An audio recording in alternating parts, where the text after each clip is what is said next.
Thank you, Mr. Speaker. House File 80 deals with setting the supplemental state aid for fiscal year 16 at a rate of 1.25%. I first want to thank all those who attended and provided comments last night at the public hearing. It was evident that we have a lot of high-quality, passionate people who believe in having a strong educational system in the state. I believe in that also. I've heard a number of times if we don't spend money on education reform, we'd have more money for SSA, Supplemental State Aid. If we didn't do property tax reform, we would have more money for SSA. That is true. But if you're going to succeed in any venture, you must be willing to invest strategically into the future. If something is not working, you must change it. If the competition is changing, you must also change. Refusing to change will assure only one thing: failure.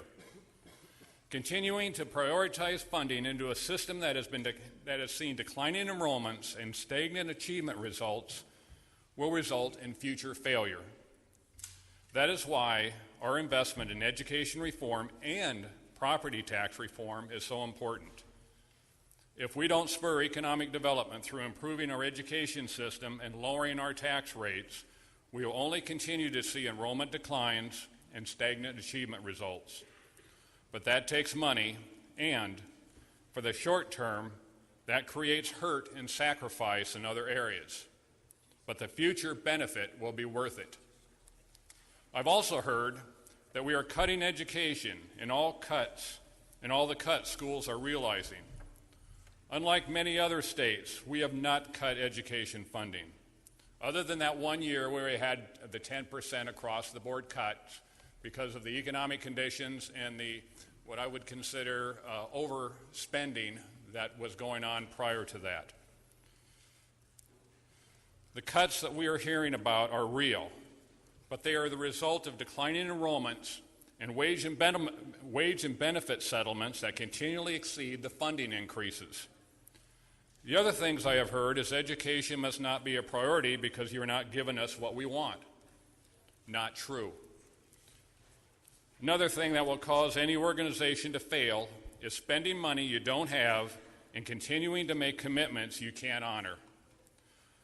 Following irresponsible budgeting practices will result in long-term failure, and that does nobody any good. We are not the federal government. We must live within our means.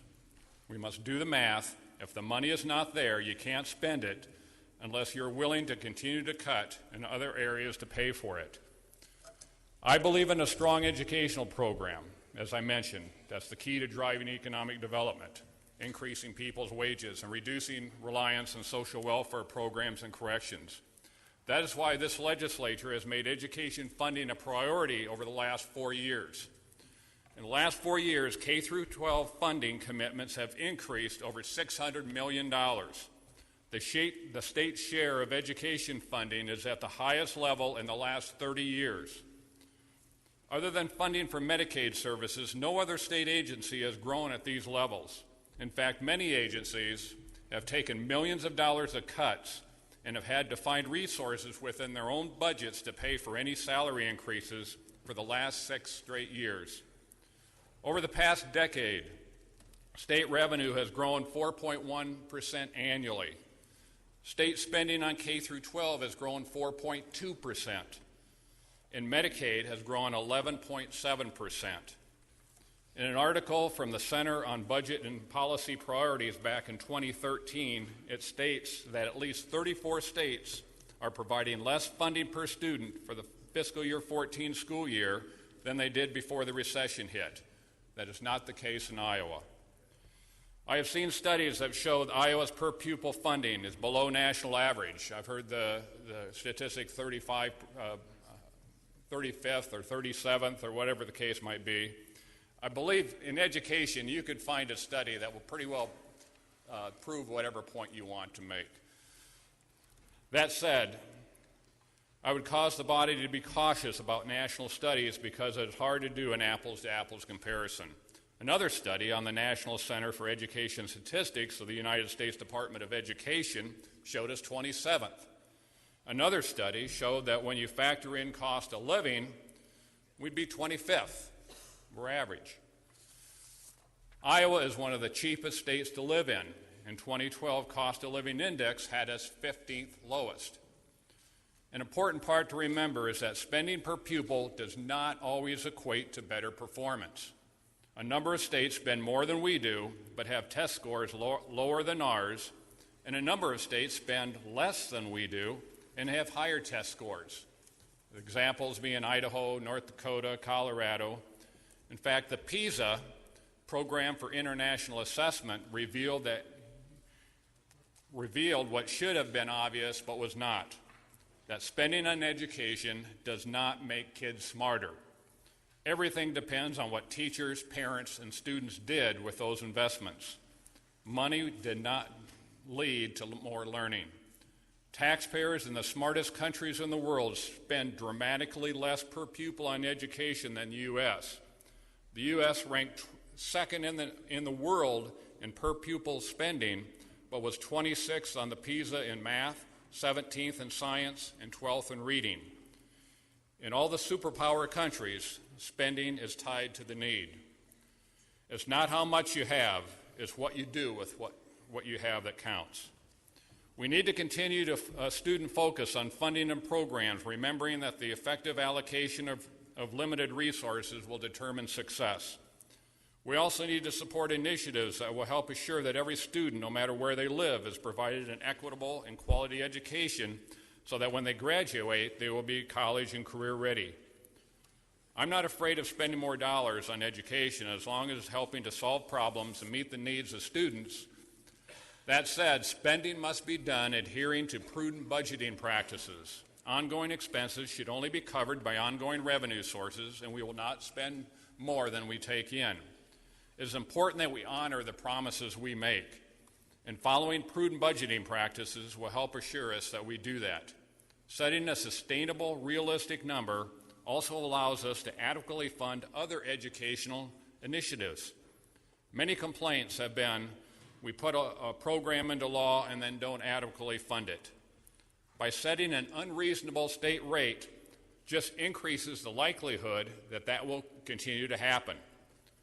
So if we set a number that's higher than what the revenue sources are that we're bringing in, such as supporting 6% supplemental state aid, that's essentially a $200 million increase over the 1.25%, pretty well assures us we're going to have to make some significant cuts in other areas.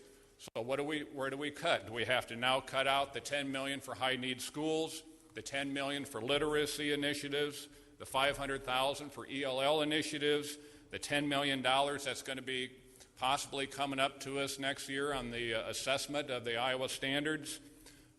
Those are the tough decisions you put yourself in when you overspend. All of these programs are at risk if we don't prudently set a sustainable supplemental state aid rate. We can't manufacture money like the federal government. We must live within our means and avoid those 10% across-the-board cuts. Unless we are willing to spend more than we take in or fund ongoing costs with one-time money, there just isn't enough money available. Based on the December REC revenue estimate, we will have $200 million of additional ongoing funds available to spend in fiscal year 16 over what we appropriated and spent in fiscal year 15. At a supplemental state aid rate increase of 1.25%, which equates to roughly $47.7 million of additional spending, an additional education reform cost of roughly $50 million, that would amount to roughly one-half of the available dollars going to K through 12 education. The Legislative Service Agency estimated that there is an additional $358 million of built-in spending outside of the K through 12 area. Most of that relates to increased medical assistant payments and property reform costs. In addition to the ending balance surplus, the LSA projects that the balance will go down to roughly 120-some million by the end of fiscal year 16, and down again, the last number I saw was $86 million in fiscal year 17. So we cannot use the logic, well, we've got these surplus funds, so let's just start using that. Again, that's using one-time funds for ongoing expenses, and it's showing by the LSA those funds aren't going to be available anyway. So we need to take that off the table. We also have to remember 90% of the state budget goes to three areas: school aid, wages and benefits to state employees, and Medicaid. So if we're overspending and we have to cut in other areas, chances are these are probably the three areas we have to look at. That's where most of the money is. So what are we going to cut out to balance the budget? Are we going to reduce Medicaid commitments? Are we going to go back to the state employees and ask that their wages and benefits be reduced? That's a possibility. So if you're going to add more than 1.25% supplemental state aid rate, again, where are you going to cut? Setting supplemental state aid at 4% would involve spending an additional $110 million over the 1.25. And as I mentioned, setting it at 6% is close to a $200 million increase. Again, funds we don't have, where are we going to cut to come up with that money if we're going to honor our promises? In other words, at 6%, we're going to be spending 104.7% of ongoing revenue. That is the position we would find us in today if we went with that number, as many suggested here last year, of setting 6% for this year.